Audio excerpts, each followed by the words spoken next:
예수님께서 행하신 기적 중에 아주 유명한 이적인 오병이어에 대한 오병이어 사건을 우리 같이 나눴습니다.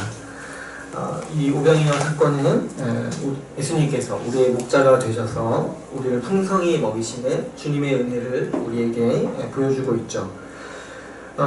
주님께서는 우리를 구원의 길로 인도하시는 목자가 되십니다. 뿐만 아니라 우리 인생을 인도하시는 목자가 되셔서 주님께서 우리의 인생을 풍성하게 하시고 우리를 정말 푸른 초장으로 이끌어 주신다라는 사실에 대해서 우리가 지난 시간에 같이 나누었죠. 주님께서 우리를 인도하시고 우리의 목자가 되시려고 하시는 목적은 우리를 배불리 먹이시고 풍성하게 하기 위해서라는 사실을 우리가 반드시 기억해야 돼요. 어떤 분은 기독교를 믿고 예수님을 따라다니면 이렇게 금욕하고 좀 뭔가 이렇게 배고파야 되고 좀 이렇게 궁핍해야 된다 이런 거 이제 좀 강박관념이 있으신 분도 있는데 그렇지 않아요. 예수님은 우리를 배불리 먹이시기 위해서 우리를 풍성하게 하시기 위해서 우리의 목자가 되시려 하시는 거죠.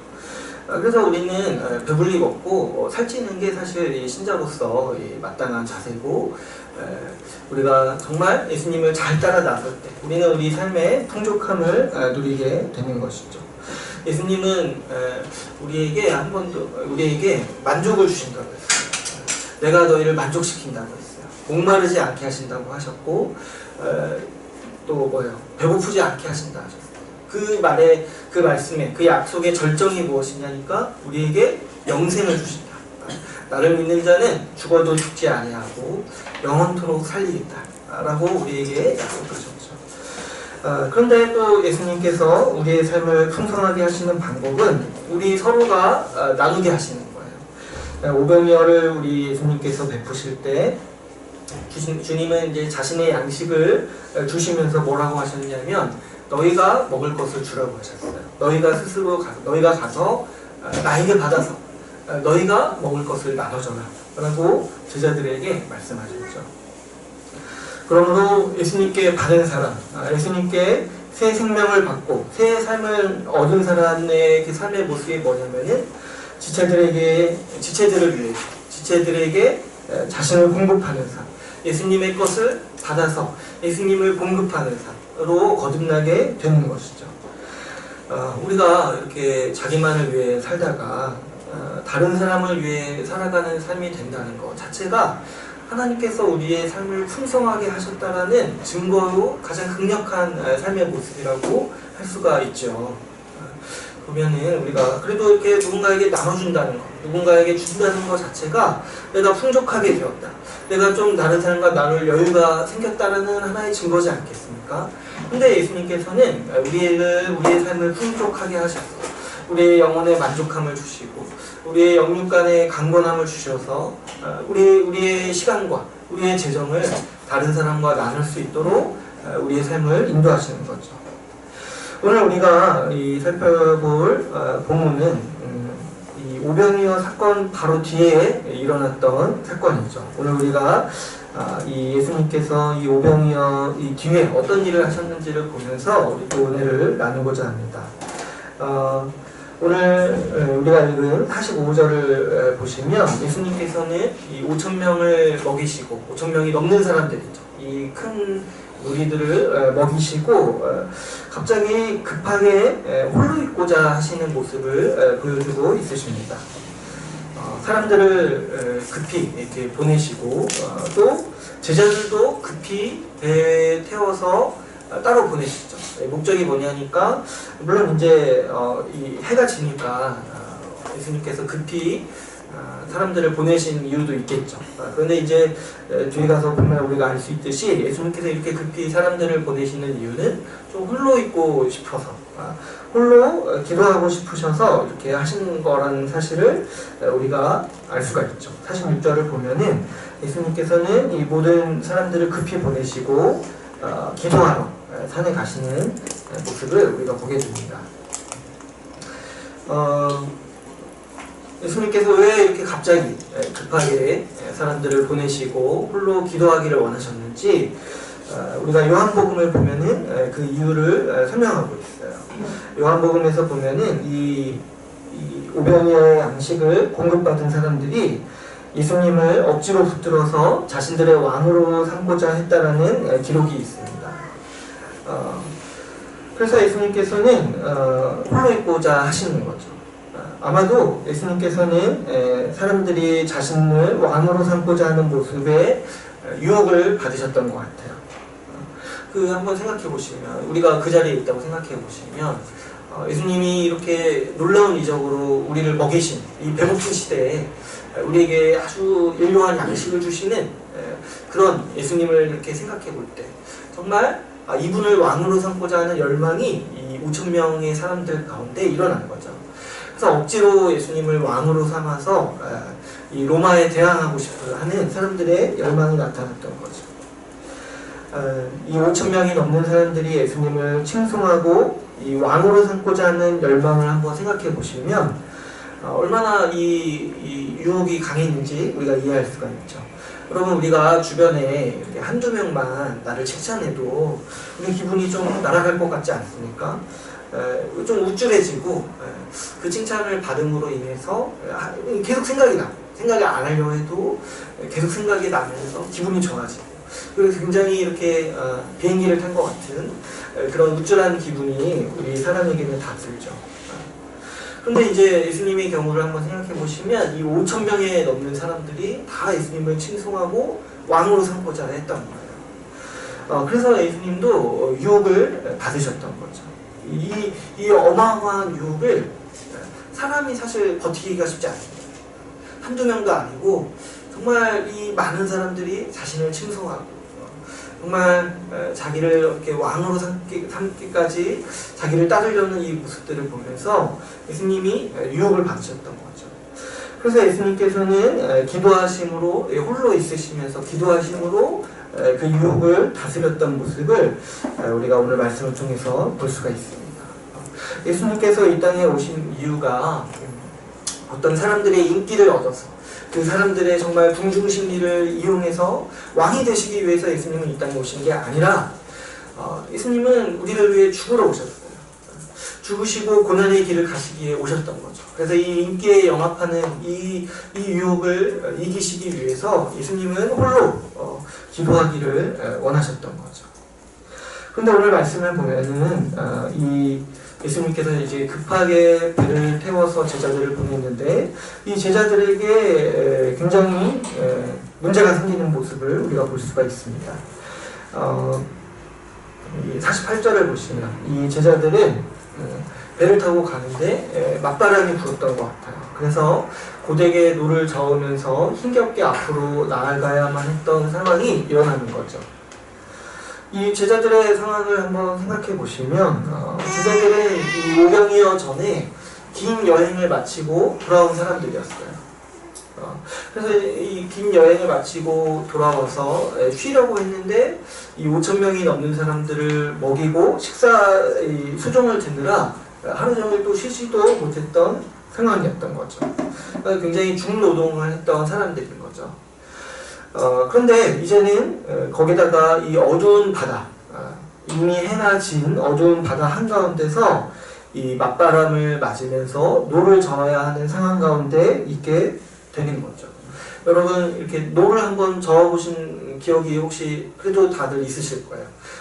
이렇게 우리는 이제 한번 어디 놀러 가면 이제 기분 전환 삼아서 노를 적겠다고 이렇게 나서지만 사실 막상 시작해 보면 이게 사실은 노동이지 놀기 위해서 쉴 때 하는 일은 아니라는 거를 우리가 알게 되죠. 굉장히 노젓는 것 자체가 고된 일이에요. 그런데 지금 제자들은 이 바람이 맞서서 오는 그 상황 가운데서 노를 젓고 있는 거죠. 게다가 지금 시간을 보시면은 어디 나오죠? 이 48절을 보시면 밤 사경에 그쯤에 이제 노를 젓고 있는 거예요. 이 밤 사경이라는 시간은 오늘날로 따지면은 오전 3시에서 오전 6시 사이의 시간을 가리킵니다. 그러니까 지금 제자들은 어떤 상황이에요? 이 고된 노동을 끝낸 뒤에 밤이 새도록 또 어떻게 하고 있는 거예요? 노를 젓고 있는 거예요. 그러니까 얼마나 고되고 힘든 삶 가운데 있는지 우리가 짐작해 볼 수가 있죠. 예수님께서는 이 기도하시다가 이 고된 상황 가운데 있는 제자들을 보셨습니다. 예수님께서는 이 제자들의 이 고된 상황을 보시고 그들을 돕기 위해 가시죠.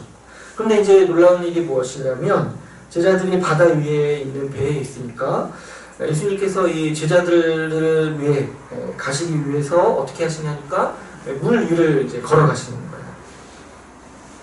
우리가 오늘 읽은 이 48절을 보면은 예수님께서 물 위로 걸어오시면서 지나가신다라고 이렇게 표현을 하죠. 그들에게 오사 지나가려고 하시네. 근데 이렇게만 보면은 어때요? 이렇게만 보면 마치 예수님이 물 위를 걸으셔서 제자들을 지나치려 하신다는 느낌으로 우리가 좀 받아들일 수가 있죠.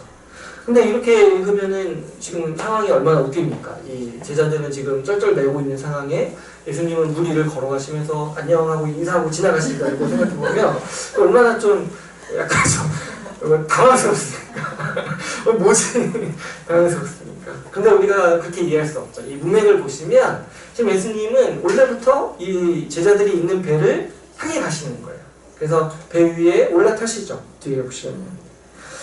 그래서 여기서 이 지나가신다라는 이 표현은 예수님이 진짜 그냥 예수님을 제자들을 지나쳐 가신다 이런 표현이 아니라 이 표현은 이 구약에서 하나님께서 나타나시는 장면, 하나님께서 현현하시는 장면을 묘사할 때 성경에서 사용했던 표현이에요. 하나님이 나타나셨다 했을 때 하나님이 지나가신다라고 이렇게 표현하는 거예요. 그래서 하나님의 영광이 나타나셨다는 표현은 이 성경의 저자들이 지나가신다라고 표현하는 것이죠. 그러므로 여기서 예수님의 행동을 묘사할 때 예수님이 그 배를 지나쳐 가신다라는 의미가 아니라 여기서 말하는 예수님이 마치 구약에서 하나님이 현현하신 것처럼 하나님의 모습으로 제자들 앞에 나타나셨다라고 묘사하고 설명하고 있는 것이죠. 그래서 사실 굉장히 영광스러운 장면이라고 할 수 있어요. 마치 그 구약에 보면은 하나님께서 그분의 영광을 드러내신 아주 결정적인 장면이 모세 때 나오죠. 모세가 하나님을 보고 싶습니다라고 간청했을 때 하나님께서 어떻게 하셨냐면은 모세 앞을 지나가셨다라고 이렇게 기록이 되는 거예요. 그것과 마찬가지로 지금 예수님은 제자들 앞을 지나가고 계시는 거예요. 그 하나님의 영광을 가지시고 그 하나님의 모습으로 이 무리를 거니시면서 제자들 앞을 지나가시는 거죠. 그래서 사실 이 구약의 영광, 이 하나님의 모든 영광을 예수님께서 보여주시면서 지나가시는 아주 놀라운 장면을 우리가 보고 있는 것이죠. 그런데 이 50절을 한번 보시면 제자들이 예수님을 보고 어떻게 반응하는지 우리에게 보여주고 있죠. 그들은 예수님을 보면서 예수님을 보고 유령이라고 생각을 했어요. 그러니까 굉장히 지금 이 마가는 어떻게 보면 굉장히 비참한 장면을 묘사하고 있는 거예요. 이 구약에 나타났던 그 하나님의 영광이 지금 예수님을 통해서 제자들 앞에 나타나고 있는데 그 모세도 보지 못했던 그 하나님의 앞모습이 하나님의 얼굴이 예수 그리스도를 통해서 나타나고 있는데 제자들은 지금 어떻게 하고 있는가요? 유령을 보듯이 그 하나님의 영광을 보고 있다라고 마가가 기록하고 있는 거죠. 굉장히 아이러니하죠. 하나님의 모든 영광이 그 찬란한 영광이 예수님을 통하여서 나타나는데 이 사람의 반응이 뭐냐니까 유령 보듯이 본다는 거예요. 근데 또 인간의 편에서 우리가 이 제자들의 편에서 생각해보면 당연한 반응일 수가 있죠.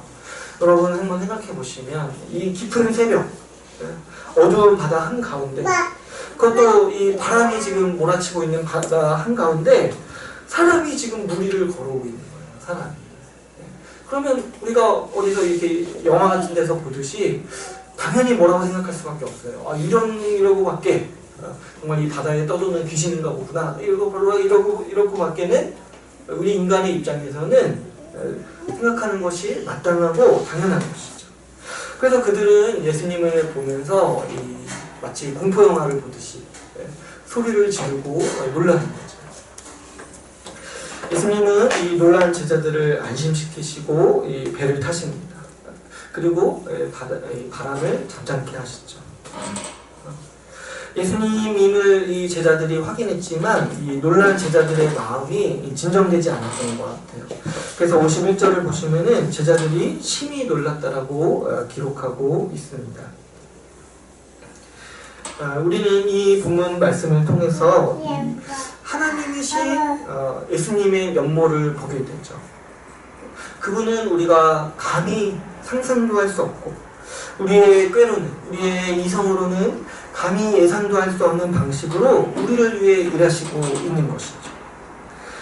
전능하신 분이기 때문에 우리 믿음이 없는 보통 사람의 이성으로는 그분을 판단할 수도 없고 이해할 수가 없는 것이죠. 우리가 어떻게 보통 사람의 심정과 이성으로 무리를 건너서 이 배 한가운데로 오시는 주님을 주님으로 영접할 수 있겠습니까? 믿음이 없다면 그 하나님의 모든 영광이 나타날 때라도 유령 보듯이 볼 수밖에 없는 것이 우리 인간의 이성이고 우리 사람의 한계인 것이죠.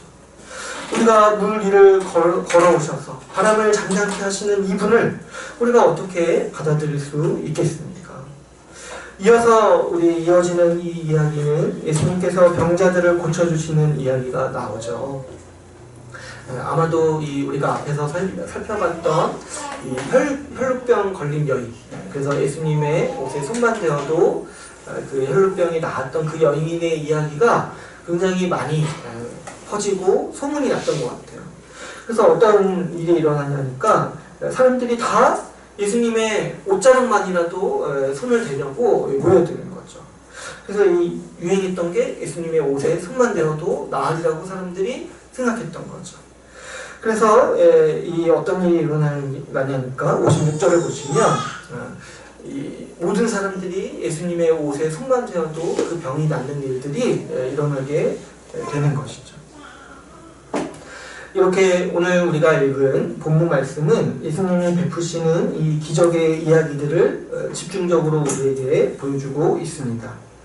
그런데 오늘 본문 말씀, 이 복음서는 예수님이 보여주시는 이적을 기록하면서도 그에 대한 부정적인 반응을 우리에게 들려주고 있죠. 52절을 보면 예수님을 보고 심히 놀라면서 무서워하는 모습을 보고 이 제자들의 모습을 보고 이 복음서를 기록한 마가는 이렇게 평가하고 있습니다. 우리 52절을 한번 읽어볼까요? 52절은 같이 읽어보겠습니다. 같이 한번 읽어볼게요. 시작. 이는 그들이 그 떡되시던 이를 깨닫지 못하고 그분이 분하여졌음이니라.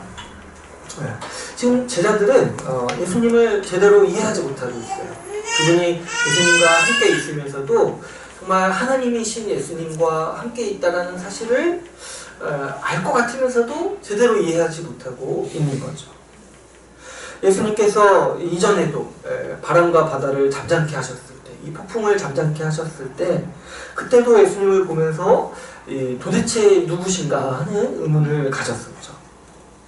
예수님께서 5,000명을 먹이시면서 그분이 구약에 예언하신 바로 그 그리스도, 우리의 선한 목자이심을 보이셨음에도 무리로 걸어오시는 그분을 보면서 도대체 이분이 누구이신가 하며 놀라고 있는 것이죠. 앞에서도 말했듯이 우리는 좀 답답할 수 있어요. 우리는 이제 앞뒤를 다 알고 읽고 있으니까. 근데 바로 그 앞에서 자기들이 이렇게 5,000명이 이렇게 먹이는 식사 시술까지 했는데 아직도 이렇게 놀라는 거, 이렇게 보면서 우리는 조금 제자들이 너무하다 싶을 수 있어요. 근데 여러분, 제자들 입장에서도 한번 생각해 보시면 우리가 예수님을 어떻게 이해할 수 있냐는 거예요. 예수님은 이 전능하신 분을 우리가 어떻게 이성으로 제대로 된 상식으로 이해할 수 있냐는 거예요. 우리 바람과 바다를 잠잠케 하셨을 때도 나눴지만 이 폭풍 앞에서, 배를 뒤집듯이 오는 폭풍 앞에서 두려워하는 게 인간의 당연한 상식이잖아요.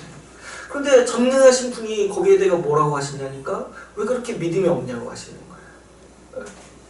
이 믿음이라는 거는 기본적으로 약간 이런 상식을 벗어나는 면이 있는 거죠. 5,000명이 넘는 사람들에게 예수님이 제자들한테 뭘 말씀하셨냐면은 너희가 먹을 것을 주라고 하셨어요. 너희가. 우리가 어떻게 먹을 것을 줄 수 있습니까? 인간의 능력과 힘으로, 그 인간의 이성으로 어떻게 이 사람들을 먹일 수가 있습니까? 거기다가 이 새벽에 바다 위를 걸어오시는 이 주님, 우리가 어떻게 상상이나 할 수 있겠습니까? 예수님이 바다 한가운데 걸어서 오시리라고 어떻게 우리가 예상이나 하고 감히 상상이나 할 수 있었겠냐는 거죠. 여러분, 전능하신 주님을 믿는 일이라는 거는요, 정말 우리의 한계를 뛰어넘는 거예요. 우리의 이성과 우리의 감정과 우리의 기본적인 상식을 뛰어넘는 거예요. 그렇지 않고서는 우리는 우리를 초월해서 일하시는 주님을 절대로 이해할 수가 없는 것이죠. 주님은 항상 우리의 상상과 이성과 생각을 초월해서 일하시는 분이시죠. 우리 이성의 한계로는 온전히 주님을 이해할 수 없는 것이 마땅합니다. 왜 그러냐니까 우리 주님은, 우리 예수님은 인간이 상상으로 만들어낸 신이 아닌 거예요. 만약에 주님이, 하나님이 인간의 상상물이었다면, 인간의 생각으로 생각해낼 수 있는 신이었다면 그분이 일하시고 행동하는 것은 다 우리가 예상 가능하죠. 우리의 예상과 계획 안에서 움직이는 신을 사람은 만들어내죠. 그러나 인간을 만든 신, 사람을 빚어낸 신, 사람을 만든 신은 어떤 특성이 있냐면 우리의 상상과 이성으로는 감히 생각도 할 수 없고 예상도 할 수 없는 그분의 일하심을 우리가 감히 이해할 수가 없는 것이 우리 이 전능하신 주님이 가지고 계시는 하나님 되신 하나님의 속성이라고 우리가 이해할 수 있는 것이죠. 오늘 우리가 본문 말씀을 통해서 나온 이 제자들의 모습은 우리에게 있어서 이 경험, 사람이 겪는 경험이라는 한계를 잘 지적해주고 있습니다. 경험에 의존하려는 이 신앙은 한순간 뜨거운 열정을 줄 수는 있어도 아주 치명적인 약점이 있습니다. 그것이 무엇이냐면 우선은 우리의 경험으로는, 우리의 경험만으로는 전능하신 하나님을 이해할 수가 없는 거예요. 여러분, 어떤 분은 내가 뭔가 체험하면, 내가 경험하면 하나님을 만났다고 생각해요. 그러나 그것은 큰 착각이죠. 오늘 본문에 나온 이 제자들의 모습을 한번 보십시오. 예수님의 모든 이적, 예수님의 모든 그 오병이어 이적을 바로 옆에서 경험하면서도 뭐라고 보냐니까 놀라는 거예요. 예수님을 유령 보듯이 보는 거예요. 예수님을 이해하지 못하고 있는 거죠. 어떤 경험이라는 것은 그 경험을 해석하는 사람이 결국 나잖아요. 내 머리와 내 이성으로 그 경험을 해석하는 거잖아요. 그렇기 때문에 이 경험만으로는 하나님을 이해할 수가 없고 오히려 이 경험에 의존하게 될 때 우리는 하나님을 오해하게 되고 하나님을 잘못 판단하게 되는 것이죠. 게다가 이 경험에 의존하는 자세는 결국에는 자신과 자신의 판단과 감정을 의존하는 태도이기 때문에 경험과 이 체험이 변하면 어떻게 돼요? 하나님을 향한 생각도 변하고 감정도 변하고 이 마음도 바뀌게 되는 것이 이 경험에 의존하는 이 신앙, 경험에 의존하는 태도의 한계라고 볼 수가 있어요. 잘못 이해할 뿐만 아니라 결국에는 바뀌고 변하게 되는 것, 신실하지 못하고 흔들리게 되는 것, 바로 이것이 제자들이 보여주는 이 경험에 의존하는 태도의 한계라고 볼 수가 있죠. 제자들은 수없이 예수님의 이적을 경험하고도 예수님을 이해하지 못했습니다. 주님이 베푸시는 기적을 수없이 보고 심지어 주님이 주신 권세로 전도도 하고 그 스스로 주님이 주신 권세에 의해서 귀신을 쫓아냈으면서도 예수님이 하나님이라는 이 사실을, 이 진리를 인식하는 일에 실패했죠. 오병이어를 베푸시는 주님의 음식을 받아서 나누었을 때는 아주 벅찬 감동을 느꼈을 거예요. 그런데 오늘 본문에서 이 고단한 상황을 겪으면서 다시 마음이 굳어지는 이 제자들의 모습을 보게 되죠. 고단한 현실을 겪으면서 주님을 두려워하고 있는 것이죠. 마가는 그들을 향해서 이 고단함 앞에서 주님이 하신 일을 기억하지 못하고 이 마음이 둔하여졌다라고 기록하고 있습니다. 우리도 마찬가지죠, 여러분. 우리도 종종 말씀으로 주님을 이해하고 말씀으로 주님을 신뢰하지 않고 우리의 경험만으로만 주님을 판단하려고 하는 태도가 우리 가운데도 아주 깊이 뿌리박고 있죠. 복음을 듣고 말씀을 들을 때는 벅찬 감동으로 하나님이 은혜를 베푸시는 것처럼 받아들이죠. 또 어떤가요? 일이 잘 풀리고 뜻하던 일이 이루어지면 하나님께서 선하시고 은혜를 베푸신다라고 우리는 듣자 생각합니다. 그러나 오늘 본문에 나오는 제자들처럼 인생의 이 고단함 속에서 우리는 곧장 하나님의 은혜를 잃어버리기 마련이죠. 몸이 피곤하고 마음이 상할 때 우리는 쉽게 낭망하고 주를 향한 믿음을 저버리기가 쉬운 사람들입니다. 제자들이 그 떡되시던 일을 깨닫지 못하고 도리어 그 마음이 둔하여졌다고 말하듯이 우리도 종종 복음을 주신 주님의 은혜를 잊어버리고 마음이 둔하여지는 것이죠. 이렇게 사람은 종종 자신의 경험을 토대로 자신의 생각과 감정으로 판단을 내리죠. 그래서 자신의 감정과 자신의 경험으로 주님을 판단하는 거예요. 그러나 믿음이라는 것은 무엇이냐니까? 믿음은 경험을 통해서 주님을 아는 것과 거리가 먼 것이죠. 오히려 우리의 이성이, 우리의 감정이 말씀에 복종하고 말씀을 받아들일 때 우리는 주님을 알 수 있고 그때 그 태도가 바로 우리는 믿음이라고 할 수가 있는 것이죠. 우리가 이 하나님의 말씀이 아니라면 그분이 자신에 대해서 가르쳐 주시고 계시해 주시는 이 하나님의 말씀이 아니라면 어떻게 전능하신 그 주님을 이해할 수 있겠습니까? 어떻게 그 전능하신 주님이 하시는 일을 우리가 믿음으로 받아들일 수 있겠습니까? 주님은 우리의 생각과 때로는 우리의 상식을 뛰어넘습니다. 우리는 마땅히 이래야 된다고 생각하는 것들이 있지만 주님께서는 전능하신 주님이 보시기에는 그런 것들이 다 우스운 일인 거예요. 우리 주님께서, 우리 전능하신 예수님께서 그분의 뜻대로, 그분의 능력으로 일하실 때 우리는 우리의 이성과 한계를 뛰어넘어야 한다는 요청을 받는 것이죠. 우리는 이 말씀을 통해서 좀 믿음을 가져야 돼요. 특별히 우리는 전능하신 주님과 교제하는 법을 배워야 하는 것이죠. 우리의 이성의 한계와 우리의 판단의 한계를 뛰어넘는 법을 우리는 이 말씀을 통해서 배워야 하고 말씀이 우리에게 주시는 이 지혜를 우리는 배워야 할 필요가 있는 것이죠. 오늘 우리가 이 전능하신 예수님과 교제하기 위해서 특별히 이 말씀에 비추어서 우리가 가져야 할 세 가지 태도를 우리가 같이 나누고자 합니다. 첫 번째로 우리는 전능하신 주님을 믿고 전능하신 주님과 교제하기 위해서 첫 번째로 우리에게 요구되는 자세는 우리는 주님의 선하심을 신뢰하고 믿어야 합니다. 우리의 상황이 변하고 우리의 삶이 고단해질 때 우리가 제일 먼저 인간의 아주 본성적으로 제일 먼저 의심하는 복음의 진리가 무엇이냐니까 하나님의 선하심이에요. 하나님의 선하심. 고단한 상황 속에서 우리 마음대로 우리 계획대로 풀리지 않는 상황 속에서 그런 경험 속에서 우리가 예상하지 못한 그런 경험 속에서 우리는 쉽게 복음을 통해 드러난 주님의 지극히 선하심을 잊어버리기 마련이죠.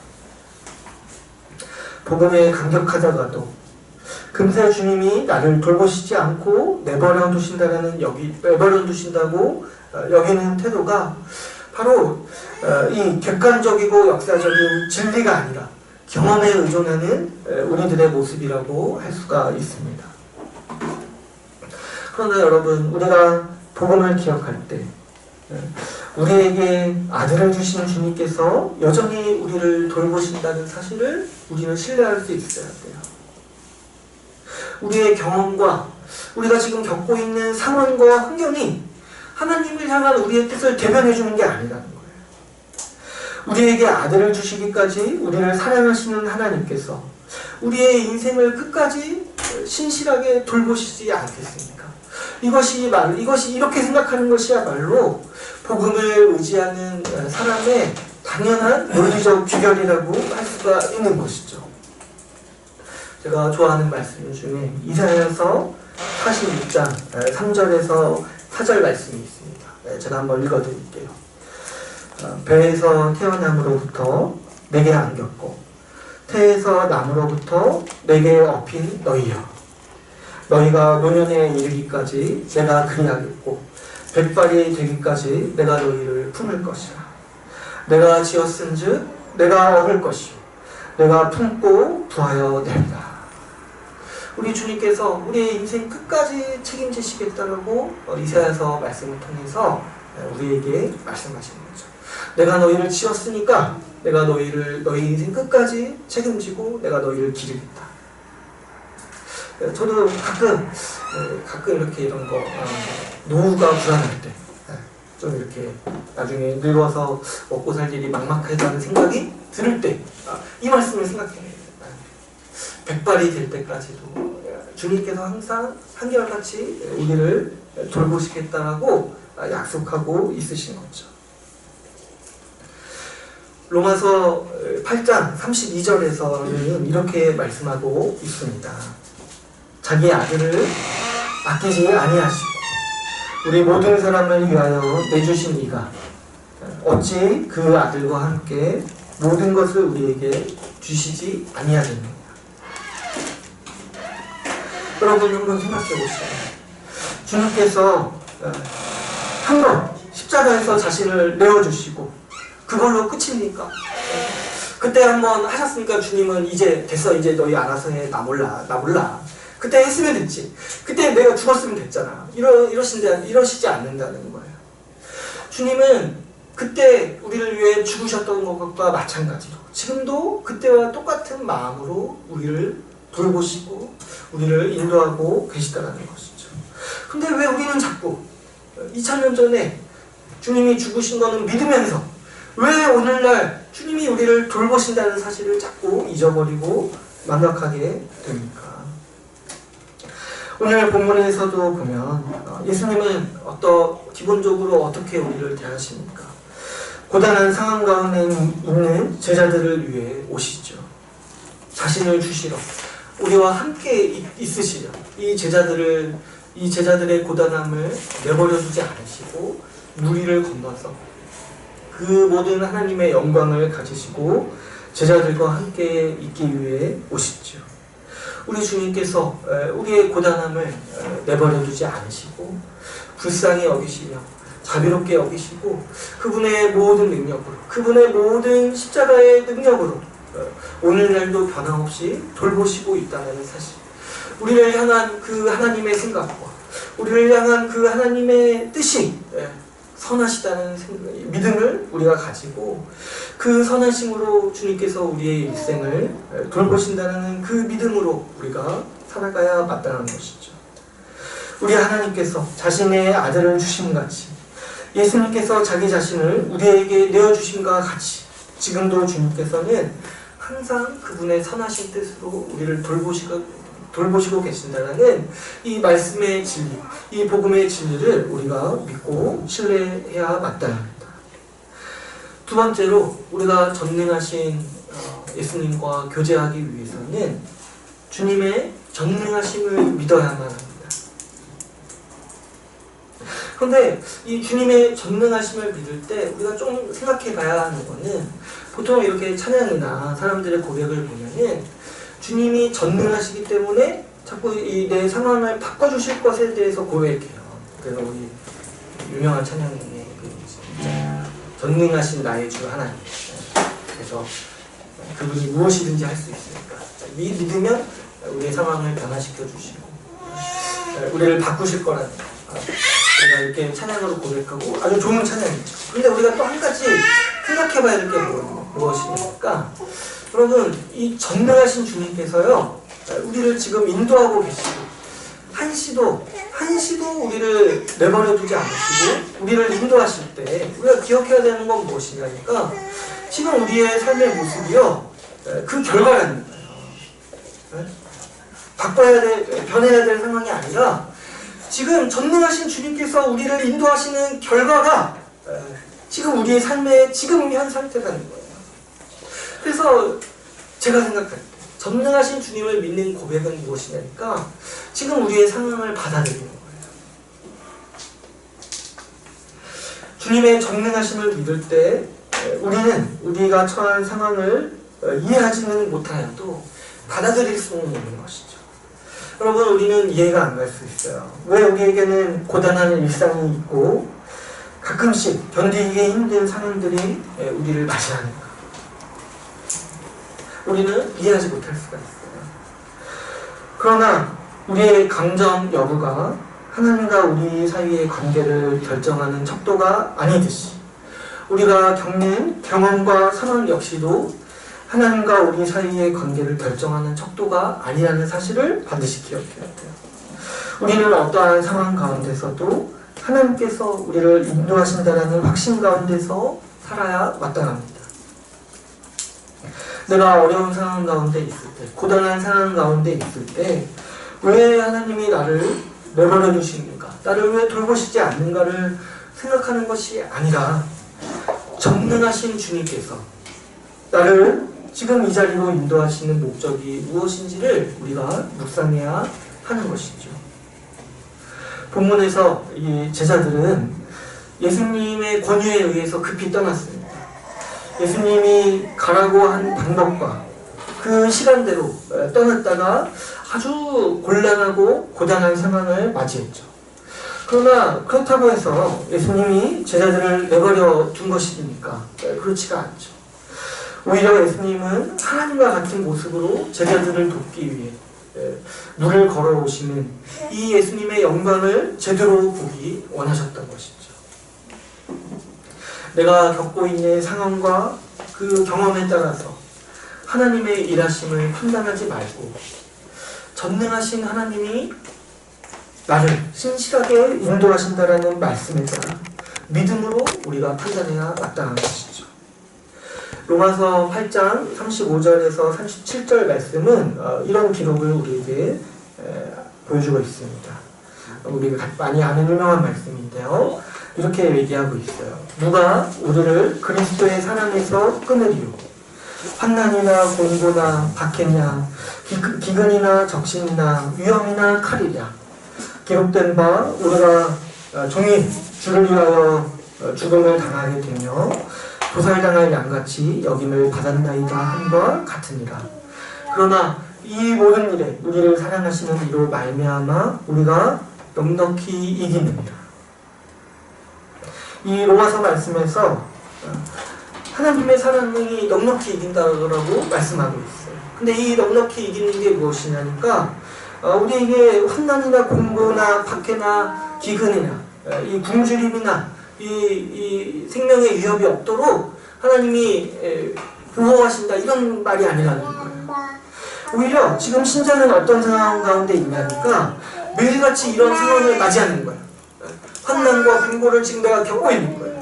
그래서 지금 바울은 신자의 상황이 어떤 상황이라고 하냐니까 종일 매일 주를 위하여 죽을 것 같다는 거예요. 그래서 마치 매일 우리의 삶이 도살당할 양같이 여김을 받고 있다고 사도 바울은 기록하고 있습니다. 그런데 우리를 돌보시는 하나님의 사랑, 그 전능하신 그 주님의 능력이 어디서 나타나냐니까 우리가 이 고난과 이 곤고함과 환난이 있음에도 주님의 능력으로 인하여서 우리가 이 모든 일을 넉넉히 이긴다라고 주님의 말씀은 기록하고 있는 것이죠. 참 신비롭게도 참 우리의 생각과 우리의 이성과 우리의 상식과 다르게도 하나님의 전능하심은 우리에게서 우리가 겪는 고난과 고단함을 제거하는 그 모습으로 나타나는 것이 아니라 우리에게 능히 고난을 이길 힘을 주심에서 우리 주님의 전능하심이 나타나고 있는 것이죠. 여러분, 우리는 전능하신 주님을 이해하라고 부르심 받은 사람들이 아닌 거예요. 그러한 태도는 오만한 태도예요. 하나님이 왜 이러실까? 하나님이 나한테 왜 이러실까? 이렇게 내 경험과 내 감정과 상황을 판단하는 토대로 주님의 일하심을 판단하는 것은 믿음이 없는 사람들이 하는 아주 오만한 태도라고 할 수 있죠. 우리는 그렇지 않습니다. 우리는 어떤 상황 가운데서도 전능하신 주님을 신뢰하기 위해서 부르심 받은 사람들이죠. 주님이 왜 이렇게 하실까가 아니에요. 주님의 선하신 뜻이 있기 때문에 이렇게 하신다는 것을 받아들이는 사람들이 바로 이 믿음의 사람, 신자라고 할 수가 있는 것이죠. 마지막 세 번째로 우리가 전능하신 주님과 교제하기 위해서 필요한 태도는 주님께서 일하심을 기대하고 살아가는 태도라고 할 수가 있습니다. 주님께서 일하심을 기대하기 때문에 소망을 잃지 않는 태도라고 할 수 있습니다. 우리가 이 고단한 삶 가운데 우리 계획대로 풀리지 않는 상황 가운데 있으면 우리의 마음이 굳어지고 이 낙담과 체념이 깊어진 채로 살아갈 수가 있습니다.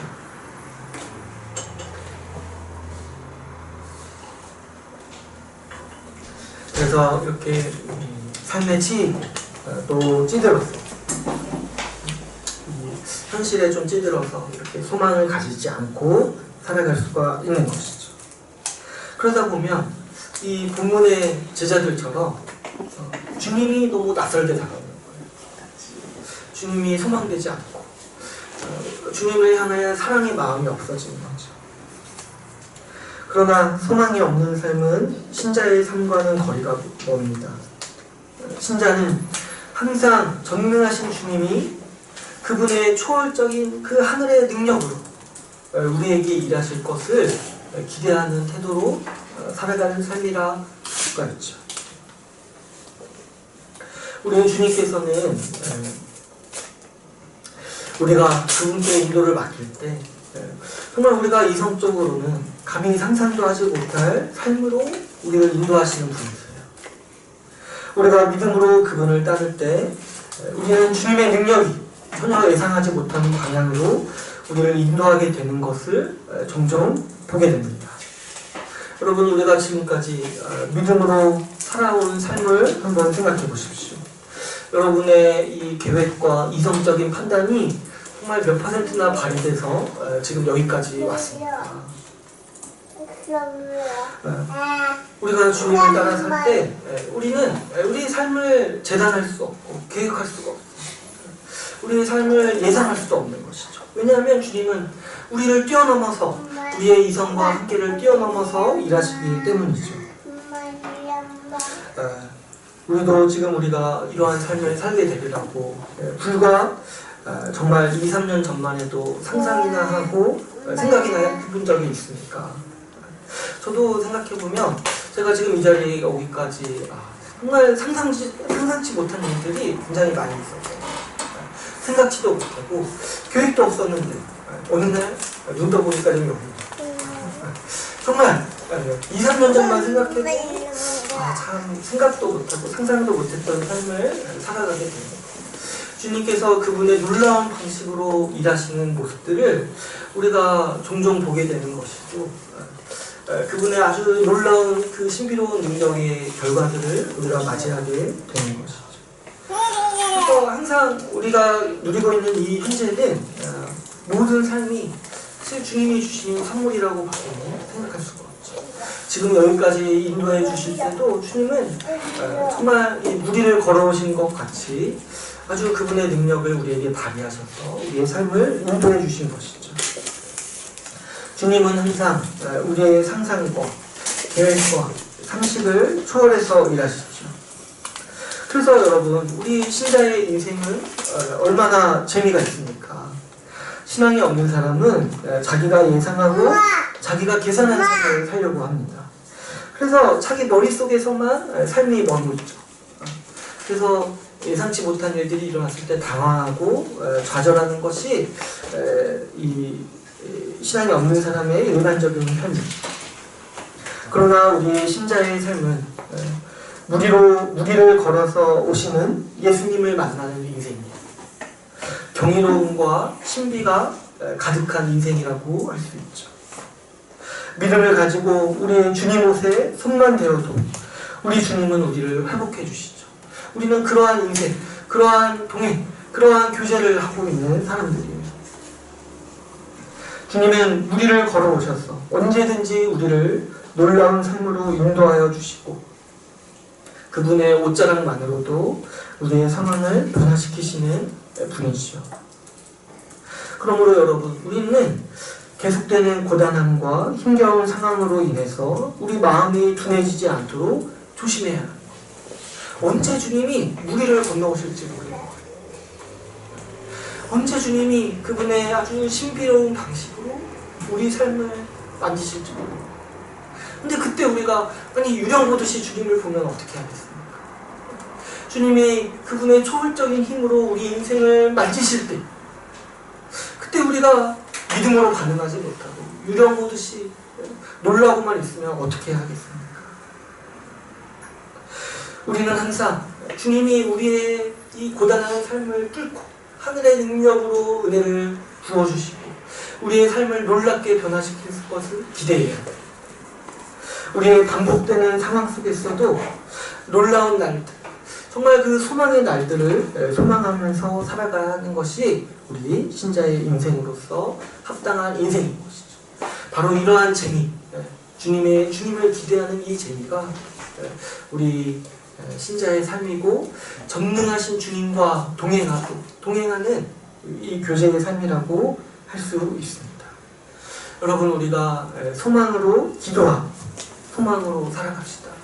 아무리 괴롭고 힘든 상황이 있을지라도 소망으로 기도하는 것을 포기하면 안 됩니다. 주님은 언제든지 우리 삶을 우리가 상상치지도 못할 방식으로 놀랍게 바꾸시는 분이시죠. 하나님은 언제든지 우리의 삶을 변화시킬 능력이 있으십니다.